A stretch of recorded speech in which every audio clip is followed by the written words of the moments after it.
अस्सलामुअलैकुम नाज़रीन, मैं हूं doctor Atif Ashraf. Baloch liberation army की तरफ से बलूचिस्तान के मुख्तलिफ़ शहरों में हमले किए गए, बसों से उतार के मुसाफिरों को गोलियां मार के उन्हें हमेशा की नींद सुलाया गया। फोर्सेस पे हमले हुए, मुख्तलिफ़ रोड्स के ऊपर हमले हुए, गाड़ियाँ जलाई गईं, 50 के करीब लोग अब तक शहीद हो चुके हैं। ये बलोच लिबरेशन आर्मी हमले क्यों कर रही है, क्या चाहती है, इसका बैकग्राउंड क्या है और बलूचिस्तान में ये किन किन हमलों में मुलविस रही है और क्या इंपॉर्टेंस है बलूचिस्तान की, क्यों ये हमले पूरी दुनिया की मीडिया का मरकज़ बने हुए हैं। नाज़रीन, इससे पहले थोड़ा सा आपको बैकग्राउंड बता दूं कि ये जो हमले हो रहे हैं बेसिकली एक बड़ी वजह इसकी है CPEC, जो कि 65 बिलियन डॉलर्स का प्रोजेक्ट है, 65 अरब डॉलर का प्रोजेक्ट CPEC, जो कि चाइना के ताउन से पाकिस्तान में बन रहा है, और जो बेल्ट एंड रोड इनिशिएटिव जो कि चाइना का ओवरऑल एक वर्ल्ड कॉरिडोर है उसका एक पार्ट है। दूसरा इसका बड़ा मकसद है रिकोडिक नाजरीन, वो एक प्रोजेक्ट है जिसे दुनिया की सबसे बड़ी सोने की कान माना जाता है। ये चागी में है और यहाँ पे जो सोना निकालने वाली सबसे बड़ी जो कंपनी है दुनिया की, बैरिक गोल्ड, वो इसकी 50% शेयर्स की मालिक है। बाकी शेयर्स गवर्नमेंट ऑफ पाकिस्तान और बलूचिस्तान की गवर्नमेंट को मिलने हैं। तो ये इतनी बड़ी इन्वेस्टमेंट जो बलूचिस्तान में हो रही है, इतना बड़ा सोने का ज़ख़ीरा बलूचिस्तान में है, ऑयल, गैस, कुदरती गैस, तांबा, इसके अलावा मादनी ज़खायर बलूचिस्तान में है, और CPEC स्ट्रेटजिक अहमियत जहाँ गवादर को मिलाती है, और ये सेंट्रल एशियन ट्रेड रूट इसका एक हिस्सा है सारा। तो इतनी बड़ी इंपॉर्टेंस में जो BLA है, ये क्या चाहती है बेसिकली, ये BLA ये अफ़गानिस्तान और ईरान के बॉर्डर के ऊपर इनके ठिकाने हैं और ये चाइनीज़ टारगेट्स पे हमले करती है। और इनका मानना है, ये कहते हैं कि बलूचिस्तान में जो मादनी ज़खायर हैं इनको एक्सप्लॉइट किया जा रहा है गवर्नमेंट ऑफ पाकिस्तान की तरफ से, और वो इनसे अलहदगी चाहते हैं, इसलिए वो फोर्सेस पे हमले करते हैं, चाइनीज़ इंजीनियर्स पे हमले करते हैं, वो CPEC के प्रोजेक्ट के ऊपर हमले करते हैं। और अब तो इन्होंने बुज़दिलाना कार्रवाई में बसों से लोगों को उतार के उन पे हमले स्टार्ट करती हैं, जो कि नॉन बलोची हैं, जो पंजाबी हैं, जो बाकी सराइकी हैं। यानी कि इतना बुज़दिल दुश्मन है ये।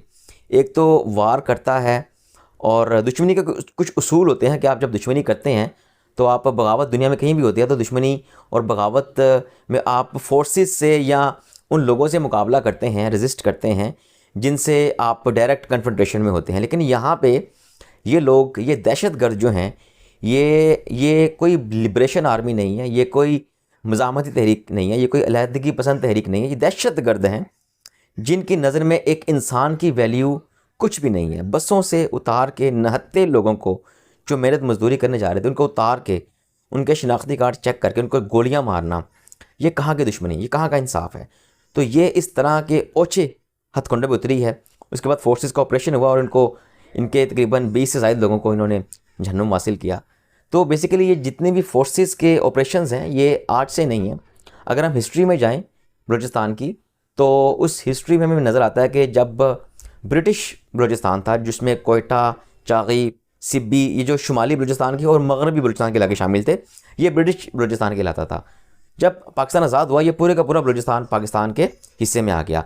लेकिन जो बाकी 4 स्टेट थी, जो प्रिंसली स्टेट्स थी, जिनमें कलात, लसबेला था, मकरान का जो इलाका है वो था, तो उस 1948 में, जो कि आज़ाद रहे कहते हैं जी, इनको पाकिस्तानी उस वक्त की गवर्नमेंट ने दबाव डाल के तो फिर इनको इल्हाक करने पे मजबूर किया, और दैन खान ऑफ कलात ने इल्हाक किया और बलूचिस्तान मुकम्मल तौर पे पाकिस्तान का हिस्सा बन गया।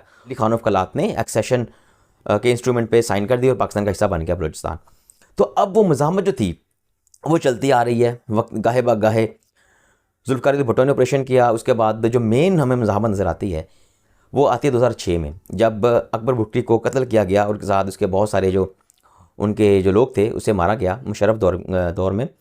तो अकबर भुट्टी के कत्ल के बाद फिर उसके बाद मज़ाहमत में नज़र आती है, और BLA ने भी उसी अकबर भुट्टी की बरसी के ऊपर ही हमले किए हैं सारे।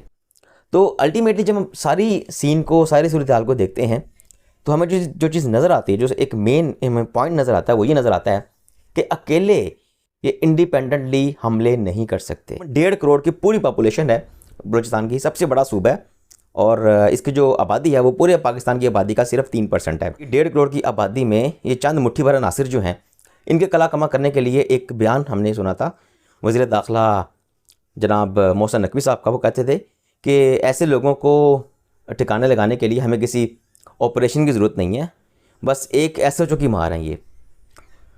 नाज़रीन, कहते हैं ना कि जब किसी के हाथ में हथौड़ा होता है ना, तो हर बंदा, हर कोई उसे कील नज़र आता है। तो वज़ीर दाखिला के हाथ में वज़ारत दाखिला का हथौड़ा है, तमाम हथौड़े उनके कंट्रोल में हैं, पुलिस इनके कंट्रोल में है, एसएचओ उनको छोटे छोटे हथौड़े लग रहे हैं, और ये जो बीएलए है इनको कील लग रहे हैं। और अगर तो इतना आसान होता तो एक हथौड़ा पकड़ दे और खुद ही ठोक दे इनको, लेकिन ये ठुक नहीं रहे।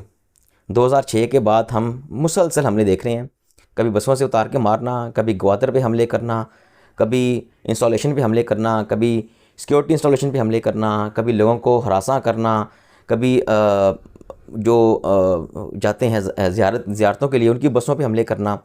तो ये एक सिलसिला है, और उस पूरे सिलसिले के अंदर जब हम ये सुनते हैं ना कि ये एक एसएचओ की मार है, तो फिर हमें बस तरह सिखा सकते हैं इनकी स्ट्रेटजी के ऊपर, किस तरह आप कंट्रोल कर नहीं पा रहे और इस तरह के बयानात दे के और इस तरह लोगों को मिसलीड कर रहे हैं। वो आपके रिट को चैलेंज किए बैठे हैं और आप कह रहे हैं जी वो एक एसएचओ की मार है। तो फिर भेजें एसएचओ को और ये आप इसको रिजॉल्व करवाएं। हाँ, सारी सूरत हाल में जब हम इसका एनालिसिस करते हैं तो चाइना के इंटरेस्ट हैं, पाकिस्तान का फ्यूचर वाबस्ता है इससे। ये एक एसएचओ का काम हरगिज़ नहीं है। वज़ीर दाखिला को उनके एक हाथ में हथौड़ा है और एक हाथ में बल्ला है, वो पीसीबी के चेयरमैन भी हैं। अब ये क्रिकेट थोड़ी है कि आप एक एसएचओ को लगाएं और वो बलूचिस्तान की पिच के ऊपर छक्के मार दे और सब कुछ आर पार।